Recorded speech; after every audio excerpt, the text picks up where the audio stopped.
Hello and welcome to Dialogue. China has released a white paper titled China's Epic Journey from Poverty to Prosperity, detailing China's progress towards achieving moderate prosperity and national rejuvenation. What is moderate prosperity? How has China achieved it? And how significant is this milestone for China's overall development?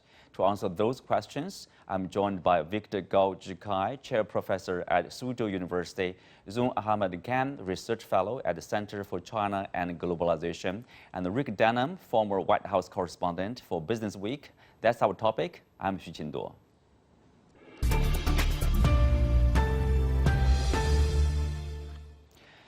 Well, I'll start with Zhong. I would ask, what's impressed you the most, or what are the highlights you see, interesting, probably want to share with us from the white paper? Yes, so firstly, Xu Qinduo, thank you for having me on the program, and especially on a topic that is extremely close to my area of research, area of interest, and greatly the reason why I'm in China 6 years and counting.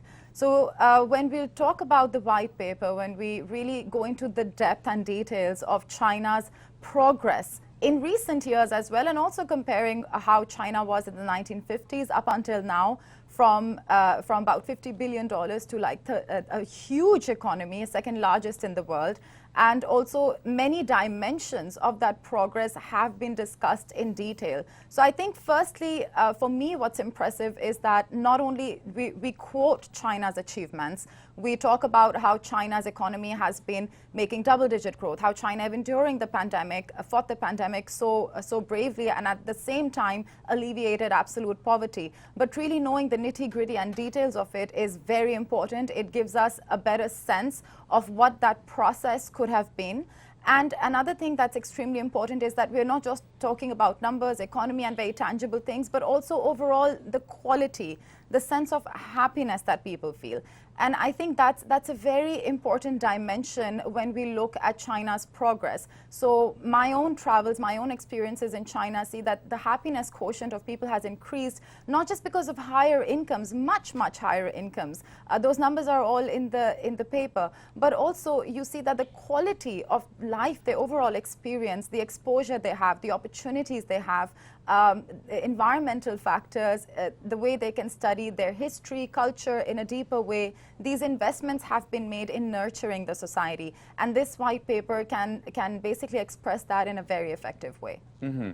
Well, Rick, you are from a developed world, when you look at China's achievement in terms of poverty alleviation, in terms of this moderate prosperity, something probably the U.S. once experienced in its history. What do you have to say about this, over the past 40+ years? Well, the first thing that's undeniable is the speed and the breadth of the increase in living standards. The ability of so many people to lift themselves out of poverty is unmatched in human history, and that kind of speed. At the same time, I see American development from the late 19th century in the industrial age into the 20th century, and I'm seeing many of the similar problems that came out of it.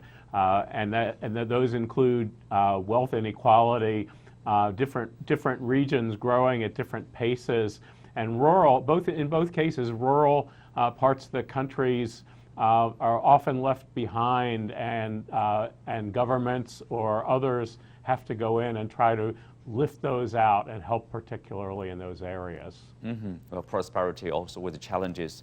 Victor, the Chinese phrase for the moderate prosperity is Xiaokang, used to be Xiaokang, still is. It's actually not the modern Chinese. The phrase is from the ancient China.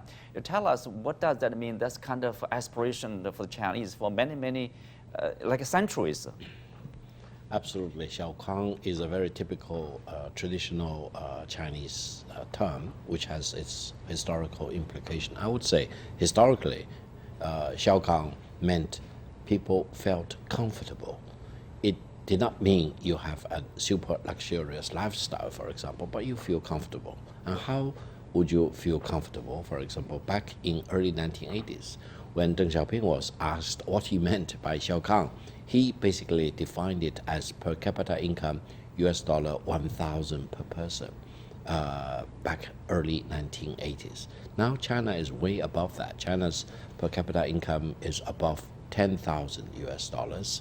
And I would say, if you look at Chinese population as a whole, 1.4 billion plus, largest population in the world, very big territory for China, then I would say everyone in China is better off compared with his or her own situation 10 years ago, 20 years ago, 30 years ago, 40 years ago. Of course, there are always inequalities. I feel disadvantaged compared with my neighbor, who is much richer and wealthier than I am. Of course, there are lots of such complaints. But overall, everyone has been better off, and China has lifted almost 800 million people out of poverty. That's really an unmatched and unprecedented record in human history. I remember the former president of Yale University said that China managed to lift more people out of poverty than the Western world combined since the beginning of the Industrial Revolution. So you are talking about something completely unmatched, completely unexpected, and this has really caused a lot of transformation in China, and this has caused tectonic changes and impacts for the rest of the world. And we are still in the middle of that. And Chinese improvement of living standards, etc., is still continuing. So we are talking about continued expectation of profound transformation in China, from Xiaokang to a better lifestyle in a year to come. Well, that's right. I mean, long way, still the growth momentum, let's say, is still there. People are looking at next until 2050, until the modern, prosperous China. If you look at the white paper zone, one thing it stresses very much is about the comprehensiveness. It's not only about the numbers, in terms of economic progress. It's also about how many museums being built in different parts of China. For example, people's access to cinemas and other cultural venues, for example. So better environment. When you have been to different parts of China, what's your experience? In terms of it's a comprehensive development. It's not only this and that, but overall progress.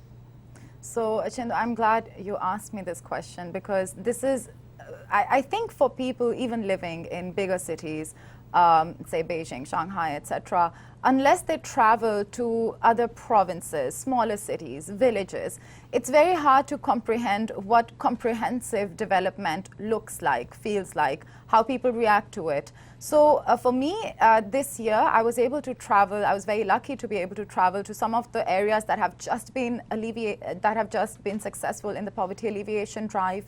I've visited museums which basically tell the history, not just of China, but the ancient Silk Road. So you go to a good museum, you're really educating people about the history of their own civilizations and also the world at large. And I think that qualitative improvement, that basic education, is also a very important factor in enabling people to understand that we as human civilization today are just a speck in the spectrum of time. And I personally think that this is one of the contributions that China is making to its society. People are thinking about Xiaokang and their own achievements day by day, step by step, year by year. Let's be better tomorrow than we are today. And that overall mission and that overall agenda, basically that effort to ensure that people are educated about their history, civilization, is something very important. Another factor is that in poverty alleviation, you see that a lot of factors are coming together. Agricultural development, better infrastructure, better education, better opportunities. All of this has to come together to really make success happen. And because of this, I think focusing on the holistic factors that have made the multiple successes of China possible is also vital for developing countries to learn from. So I think another very important dimension is that people have been taught gradually through various initiatives to appreciate and respect the environment. China has made a huge progress in this dimension, and you see many museums, parks, etc. opened to help people understand how to be better citizens and respect the environment, quality of education, all of this is important. So I think it's very difficult to really talk about how comprehensive this is, but I also did a mini survey of people trying to ask what Xiaokang means to them. And it really is slightly different things to different people. Obviously, the economic factor, the fact that Chinese people are earning so much more, everyone is pretty much much better than they were before. This is not the reality of the world. This is the reality of China. That's a great development. But at the same time, it is those intangibles as well that have been prioritized. The quality of life people have, the quality of entertainment also they have, going to a good museum, going to a nice park, greenery, all of this has been put forward, and education. I think that that's something that China has done incredibly well. So nurturing a society is one of the key aspects of achieving a Xiaokang society, and the white paper talks about it, and I would recommend people to go to parts of China, different parts of China, and see what those achievements look like, and also see that China is not just a big well-oiled machine. It's 1.4 billion people with a common goal, with a common idea, and that is what makes the successful really possible, the success. Yeah, that's a very comprehensive, obviously different elements in terms of this moderate prosperity.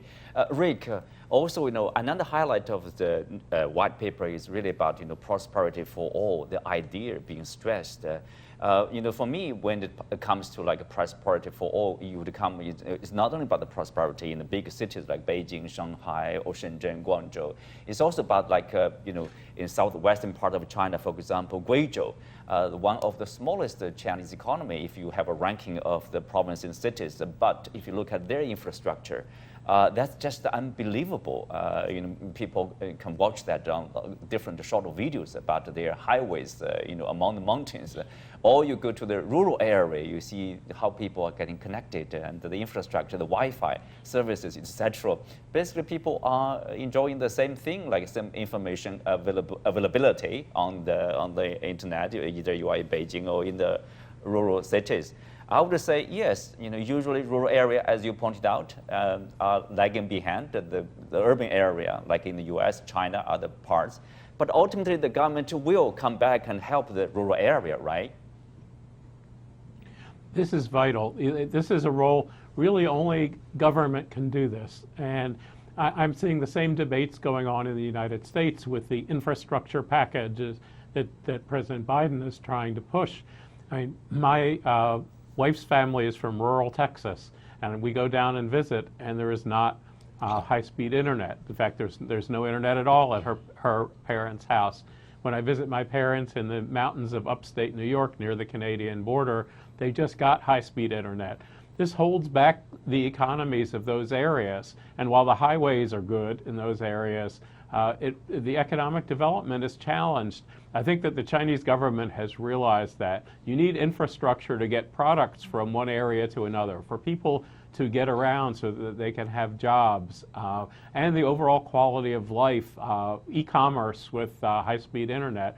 So I think this is a challenge in even the most developed economies, and the first step towards solving it is realizing that there's an issue and that you have to spend more money in these rural areas than in urban areas. I mean, for one reason, they're spread out, and so it costs a lot more money to build the highways and to build the high-tech infrastructure.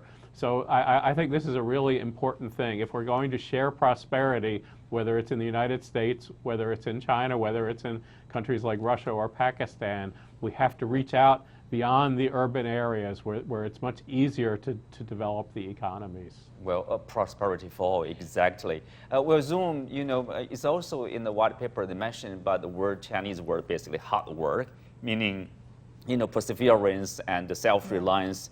Of course, it's not only about, the government level, policy making, designing, you need to work hard, but also individuals, like 1.4 Chinese people here.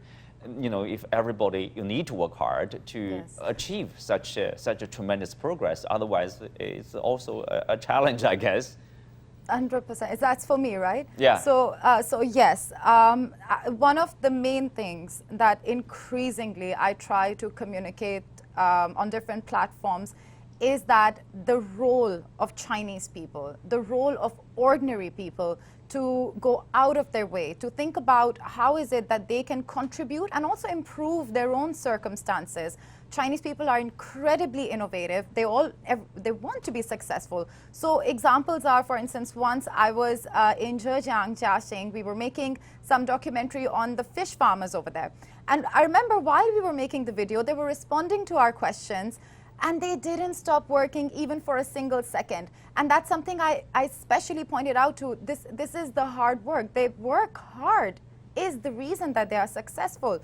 Then when you see specifically, so poverty alleviation has been achieved, but each case is different, and each case involves the innovative thinking, problem solving, practical solutions brought forward by the community, by ordinary people. And I will also add that here, I think obviously there's the policy, that stability, that vision which is there, but there's people meeting that policy halfway. However, I think one thing that the CPC, that the system does incredibly well is firstly give people opportunities and also acknowledge when people go do something incredible. The heroes in China are ordinary people. They are recognized. They are that inspires other people to go out of their way to do something better for the community and society. So I think that positive reinforcement is also very important. And I think this is something, firstly, developing countries also can learn, that it's not just about the policies, it's not just about your governments. It's going to be a process of this society and the government coming together to make changes happen. It's not inevitable that the road and the infrastructure will bring progress. It's people that will make that progress step by step by their own efforts as well. And secondly, that we need to recognize that both of these coming together can make the biggest difference. So people from developing countries need to see that and also think about how is it that we can reward our citizens in a better way? How is it that we can inspire people to go out of their way to do something better? That system, that mechanism of rewarding, appreciating, acknowledging also plays a very important role. Mm-hmm. Well, Victor, obviously, the Chinese poverty alleviation, their achievement has been made actually ahead of this UN general, this Sustainable Development goals for 2030, basically 10 years ahead of the ultimate timeline. And I think it's an inspiration for developing countries, with similar conditions with China, poor conditions.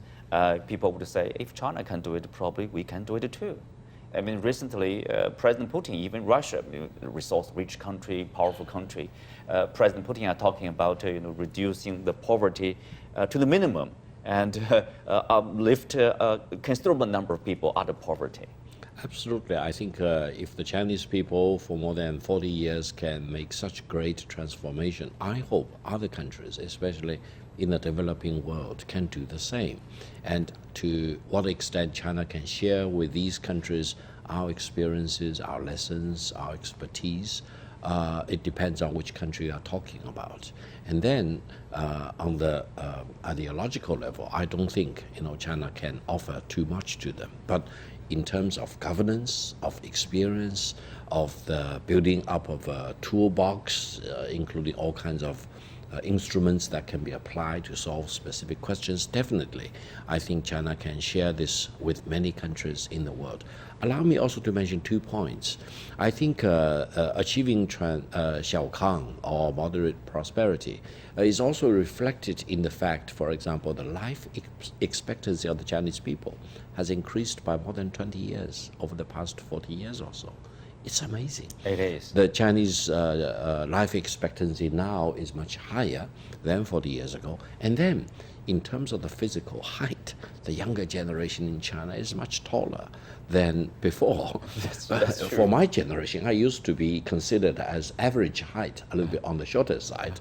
But now, compared to the younger generation, they are, of course, much taller than I am. I think all these signs are showing that China is changing profoundly, not only in terms of infrastructure, hardware, software, mentality, and how we view ourselves, how we want to apply our historical heritage to solve the problems today, and how do we want to integrate China with the rest of the world. It's truly a revolutionary and a profound and earth-shaking moment And this creates opportunities for peace and stability rather than, for example, in terms of rivalry, etc. And I hope other countries can also learn from one thing at least. That is, in order to achieve peace, in order to achieve growth and development, maintaining peace and stability is the prerequisite. That's the key. Well, speak of the prosperity or getting rid of poverty beyond China. Zoom, I know you have been researching, following this development on BRI, Belt and Road Initiative.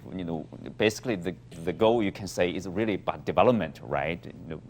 Countries along in the initiative basically is to improve people's living standard, having a better life. What do you think about it? It is Xiaokang. Yeah, this case. I think the more I'm understanding the concept of Xiaokang, I feel that Belt and Road is the vision. It's a vision, right? It's this idea that we need to improve the quality of people's lives. Infrastructure is a way, better education, better opportunities, better connectivity. Also having a cultural dimension to the Belt and Road is about what we earlier discussed, that people having a sense of history can also put perspective into the way forward for today. So I think the Belt and Road is deeply connected with Xiaokang.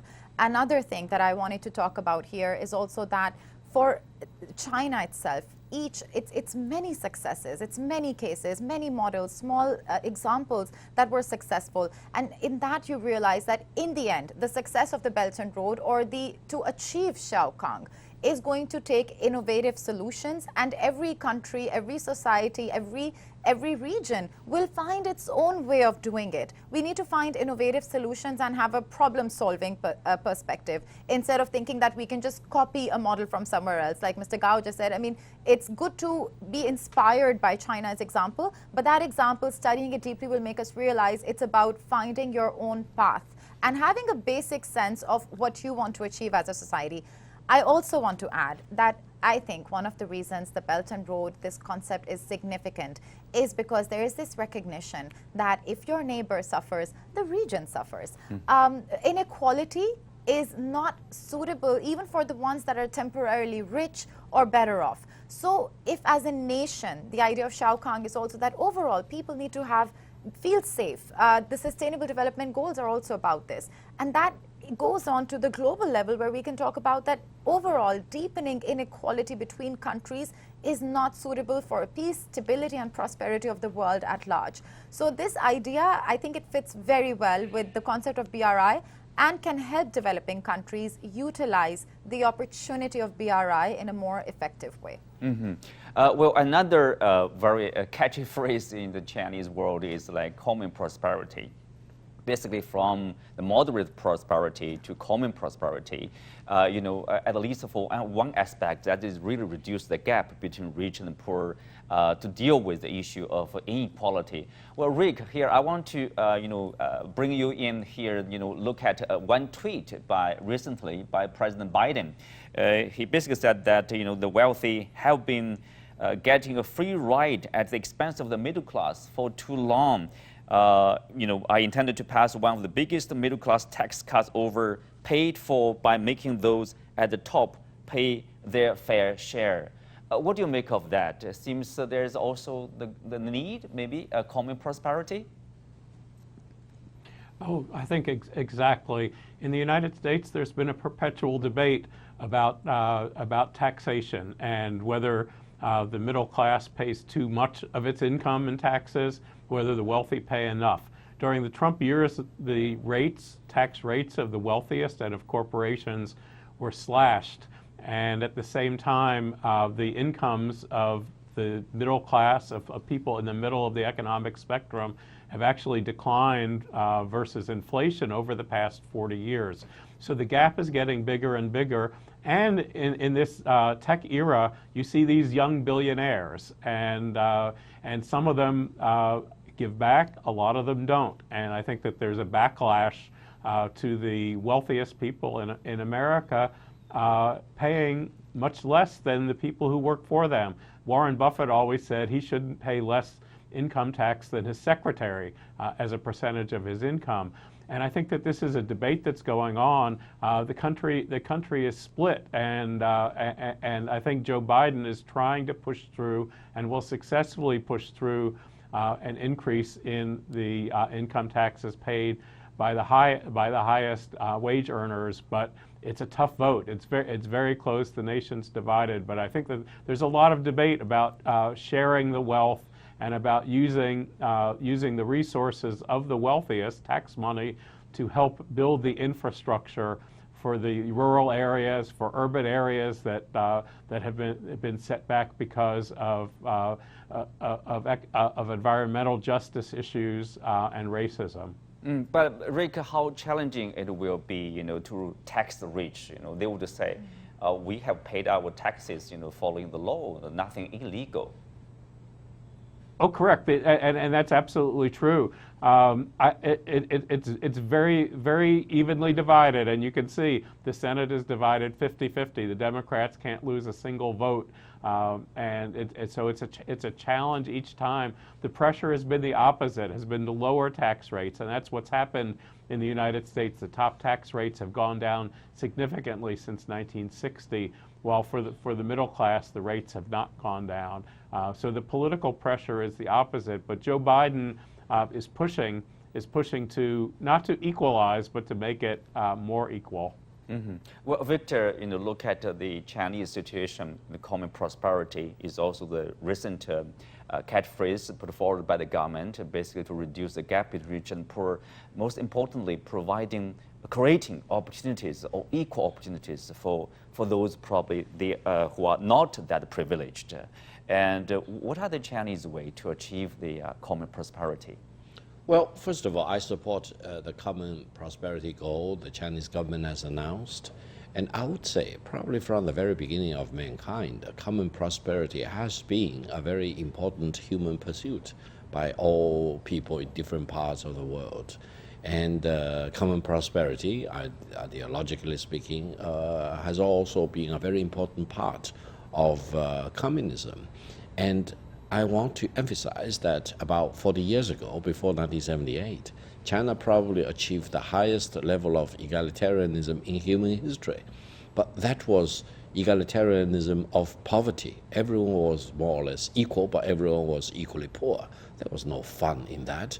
And I think the great contribution of Deng Xiaoping was to declare that socialism should not mean poverty, and socialism should be of Chinese characteristics, which should emancipate productivity and efficiency, and everyone should become wealthy eventually. But how can you achieve that?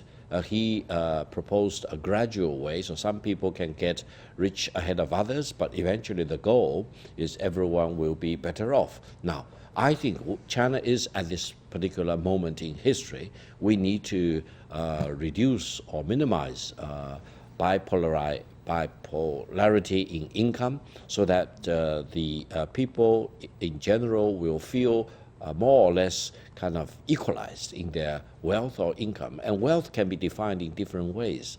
Allow me also to emphasize, China needs to avoid big risks, because I would say the worst enemy of the pursuit of common prosperity is actually common poverty, like what China had more than 40 years ago. So we need to create better conditions for common prosperity, but without hurting innovation, entrepreneurship, creativity, business-like, or sometimes risk-taking.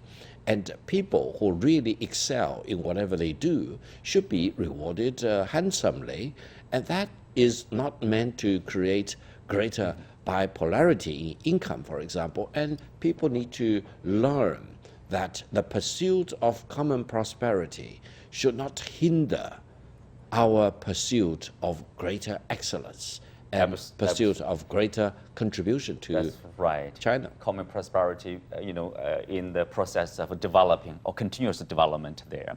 Well, on that note, we conclude today's show. Many thanks to our guests. You can also watch us on the CGTN app or on YouTube. I'm Xu Qinduo. You can find me on Twitter, Xu Qinduo, one word.